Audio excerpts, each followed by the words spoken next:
Perang, perang, perang, perang, perang. Perang selalu meregang nyawa. Perang, perang, perang, perang, perang. Perang selalu menyengsarakan. Damai, damai, damai, damai, damai. Ayo ciptakanlah perdamaian. Itulah sepenggal lagu yang saya ciptakan. Saya tidak suka perang.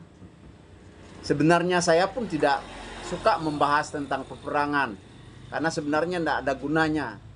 Tetapi karena firman Tuhan menjelaskan kepada kita tentang damai, dan itu sebabnya saya mengkaitkannya dengan perang dan damai. Bahkan saya kasih judul Damai yang Semu Melawan Damai Sejati. Nats kita adalah di dalam kitab Yesaya pasal 2 ayat 1 sampai ayat 5. Saudaraku, setelah Perang Dunia Pertama, dunia membentuk lembaga perdamaian namanya Liga Bangsa-Bangsa. Tetapi tidak mampu juga, terjadilah Perang Dunia Kedua. Setelah Perang Dunia Kedua selesai, maka bangsa-bangsa membentuk suatu badan namanya PBB, Perserikatan Bangsa-Bangsa, atau United Nations. United Nations. Dan salah satu ada bagian untuk menjaga perdamaian. Jadi ada Dewan Keamanan, dan di Dewan Keamanan itu ada subnya lagi, ada tentara yang lebih khusus yang untuk menjaga perdamaian di tempat-tempat yang sedang bertikai, yang disebut dengan peacekeeper atau peacekeeping, ya. Saudaraku, memang peperangan antara bangsa melawan bangsa sudah digenapi oleh Tuhan di dalam firman-Nya. Nah, itu tidak berarti bahwa Tuhan tuh memprovokasi, bahwa Tuhan tuh senang perang, tidak. Ya, tetapi karena itulah tabiat manusia, ya, itulah tabiat manusia. Antara Israel melawan Hamas itu tidak hanya terjadi tahun lalu, dari tahun ke tahun, tetapi memuncaknya itu pada tanggal 7 Oktober tahun 2023, di mana Hamas, organisasi yang orang menyebutnya dengan tanda kutip adalah organisasi teroris, ya, menyerang Israel. Dan pada tanggal 8 Oktober tahun 2023, Israel membela diri membalas serangan Hamas tersebut, dan sampai 11 bulan peperangan itu. Kemudian pada tanggal 9 Oktober tahun yang sama, hanya berselang 2 hari, Hizbullah menyerang Israel dari utara. Dan memang akhirnya Israel dikeroyok. Tokoh-tokoh dari pihak Hamas, misalnya Hanayeh, akhirnya mati terbunuh. Israel sendiri bungkam, dan banyak orang menuduh bahwa Israel lah dalang di balik itu. Kemudian tokoh yang Hizbullah adalah Nasrallah juga dibunuh, dan banyak tokoh-tokoh lain yang dibunuh. Presiden Iran, ya, mati dalam insiden atau wafat dalam insiden pesawat helikopter yang jatuh dan hangus. Atas banyak pertimbangan-pertimbangan itu, maka Iran pada tanggal 1 Oktober tahun 2024, Iran menyerang Israel. Ya. Kemudian 25 hari setelah itu Israel balas menyerang Iran. Saudaraku, berbalas pantun kayaknya, berbalas perang. Tapi ya puji Tuhan pada tanggal 27 November tahun 2024 ada gencatan senjata antara Hizbullah dengan Israel, ya. Saudaraku yang dikasihi dan diberkati oleh Tuhan. Nah, korban perang saya sudah mencatatnya dari berbagai sumber. Rusia melawan Ukraina, korban perangnya ada 11.700. Israel melawan Hamas ada 42.126. Ditambah dengan 98.117 yang luka. Dari pihak Israel pun banyak korban, sekurang-kurangnya 1.207. Dari pihak Hamas, sipil, dan juga tentara ada 4.919 orang. Waktu Hizbullah di Lebanon berperang dengan Israel, ada 1.552 orang yang meninggal. Israel ada 45 dari sipil dan 73 dari tentara Israel atau IDF. Saudaraku, situasi dunia sekarang, walaupun di dalam hati dan pikiran dan dalam keinginan, dalam cita-citanya ingin dunia ini damai. Tapi coba kita memperhatikan. Negara-negara berlomba-lomba untuk membangun angkatan perangnya. Ya, berlomba-lomba untuk membangun senjata. Banyak negara. Di antaranya ya Israel, ada Iran, ada Korea Utara, ada Rusia, Amerika apalagi. Dan semua negara. Supaya mereka bisa mempertahankan dirinya kalau diserang. Ya.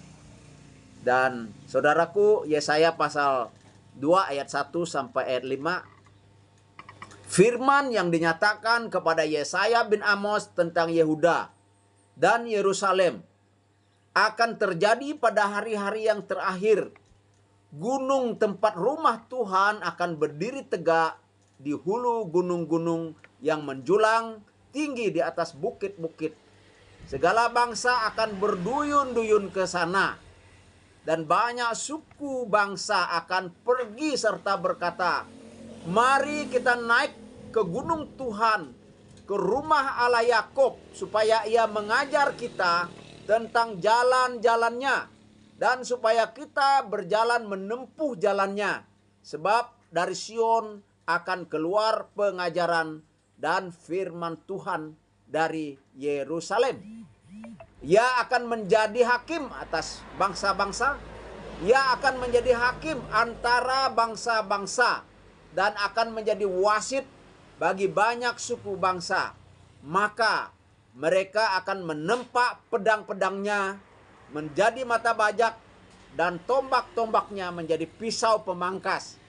Bangsa tidak akan lagi mengangkat pedang terhadap bangsa, dan mereka tidak akan lagi belajar perang. Hai kaum keturunan Yakub, mari kita berjalan di dalam terang Tuhan. Saudara yang saya kasih, alangkah indah ini suasana yang damai. Jadi suasana yang damai itu dijelaskan di dalam ayat 2, itu bebas beribadah, bebas pergi ke Israel, bebas dari perang. Kapankah itu terjadi, saudara-saudaraku? Apakah itu akan terjadi? Nah, itu akan terjadi saat Yesus menjadi raja di atas segala raja dengan ibu kotanya di Yerusalem. Ya, Yesus akan memerintah, Yesus akan menjadi wasit, Yesus akan mengatur, Yesus akan menentukan dunia ini akan lebih baik. Saudaraku, memang korban perang itu luar biasa. Nyawa melayang, harta hancur lebur, fasilitas-fasilitas hancur lebur. Sikap-sikap yang membuat orang sombong adalah karena tidak ada kasih di dalam hati. Ada negara yang sombong dan ingin melenyapkan Israel. Kita sebut saja secara terus terang negara Iran adalah negara yang ingin melenyapkan Israel. Dan dia memakai proksi Hamas dan Hizbullah. Dan dia mensupport agar Israel itu dilenyapkan. Tetapi Israel, mereka menangkis, mereka membela diri. Saudaraku, saya tidak pro Israel atau pro siapa-siapa, tapi saya pro firman Tuhan. Saya mengajarkan firman Tuhan.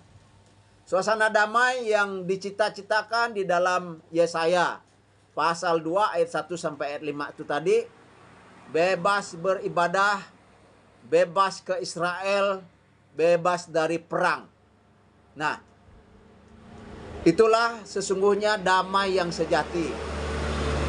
Sementara damai yang semu, ada gencatan senjata, bisa perang lagi. Ada Liga Bangsa-Bangsa, ada perang lagi. Ada PBB, Perserikatan Bangsa-Bangsa, atau United Nation, masih terjadi perang di mana-mana. Sekarang, zaman ini ibadah sulit. Dan ibadah dipersulit. Terutama di negara-negara yang memang anti-Kristen. Ya. Tetapi puji Tuhan di negara kita, negara Pancasila, yang menjunjung tinggi kebinekaan, keragaman. Di negara Indonesia tidak ada larangan ibadah. Semua dibebaskan. Walaupun memang 1-2 tempat, ya, dan itu tidak mewakili seluruh Indonesia. Tetapi walaupun demikian, sangat kita sayangkan bahwa ibadah-ibadah yang dibebaskan oleh negara, yang dibebaskan oleh Undang-Undang Dasar 1945 pasal 29 itu sering dilanggar, ya. Dan kita mengharap pemerintah agar bertindak tegas atas orang-orang yang intoleran. Saudaraku, sekarang ini orang pergi ke Israel itu tidak bebas. Sedangkan Yerusalem itu adalah nama lain daripada Sion. Maka kalau orang Israel mau pergi ke Yerusalem, mereka pergi ke Sion. Sion adalah nama lain kota Israel ataupun kota Yerusalem. Tetapi juga Sion berarti mereka pergi ke tanah perjanjian. Ada positif dan ada negatif dengan kata Sion. Negatifnya, Sionisme dilukiskan sebagai gerakan untuk menjajah. Tetapi firman Tuhan katakan, Sionisme itu adalah sangat alkitabiah. Mengapa? Karena gerakan Sionisme itu adalah gerakan pulang ke tanah perjanjian, pulang ke Yerusalem. Saudaraku yang saya kasih, ingat ya, terserah kalian ataupun saudara-saudara yang menganggap Sionisme itu sesuatu hal yang jahat, tetapi sesungguhnya Sionisme itu adalah gerakan untuk kembali ke tanah Palestina, kembali ke tanah perjanjian. Lebih tepatnya lagi, Sionisme berarti kembali ke Yerusalem. Saudaraku, sekarang ada perang. Kita sebutlah perang Rusia-Ukraina, perang Israel melawan Hamas, perang Israel melawan Hizbullah, perang Iran dan Israel. Dan itu tidak ada kedamaian di daerah itu, saudaraku. Suasana damai yang dimaksud di dalam ayat 4 dalam Yesaya pasal 2 adalah Yesus menjadi wasit, Yesus menjadi raja damai, dan sekarang orang Israel menolak Yesus. Maka di dalam TikTok saya, ya, coba kamu ke Israel, dia bilang sama saya, pasti akan diludahi. Benar, memang kalau saya seorang Kristen, pasti tidak semua orang Israel itu Kristen, karena mereka beragama Yahudi. Mereka hanya kurang lebih ya 2% yang beragama Kristen. Sekarang mereka masih menolak Yesus. Tapi sejarah belum berakhir. Nanti Yesus akan menjadi raja mereka dan akan mendirikan kerajaan damai di bumi. Ya, semua orang asik bekerja di kebunnya masing-masing. Dikisahkan tadi bahwa alat-alat perang, kalau zaman dulu kan pedang dan tombak, akan dibuat menjadi alat pemangkas, alat untuk menyabit, alat untuk mencukur, alat untuk pertanian dan lain sebagainya. Dan orang-orang sibuk berternak, sibuk berdagang, sibuk dengan keseharian mereka untuk mensejahterakan dunia ini. Dan undang-undangnya adalah firman Tuhan. Kebenaran dari Tuhan yang berpusat di Sion atau di Yerusalem. Nah, penerapannya untuk kita adalah apa kaitannya firman Tuhan dari Yesaya pasal 2 ayat 1 sampai 5 dengan kita? Tentu ada, saudara-saudara. Kaitannya adalah firman Tuhan itu kebenaran.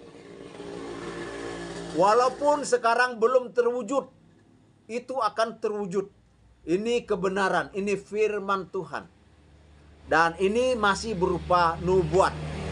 Sejarah belum berakhir. Sejarah sedang berjalan. Kemudian yang kedua, bagaimana sikap kita terhadap perang?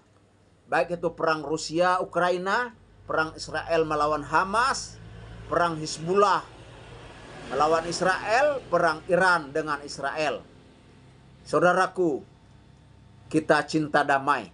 Kita benci dengan peperangan. Kita menerapkan cinta kasih. Dan kita mengupayakan perdamaian. Karena Yesus katakan, berbahagialah orang yang membawa damai. Karena mereka akan disebut anak-anak Allah. Kita mencintai Tuhan, kita mencintai firman Tuhan, kita mencintai perdamaian. Dan juga kita mendoakan bangsa-bangsa yang sedang bertikai. Apa yang harus kita lakukan? Itu tadi, berdoa. Berdoa. Supaya kehendak Allah jadi di bumi ini. Apa kehendak Allah? Yaitu perdamaian, kemakmuran, kesejahteraan. Maka pegang janji-janji Allah yang ada dalam firman Tuhan. Walaupun nampaknya mustahil, tetapi bagi Tuhan tidak ada yang mustahil. Tuhan memberkati kita semua.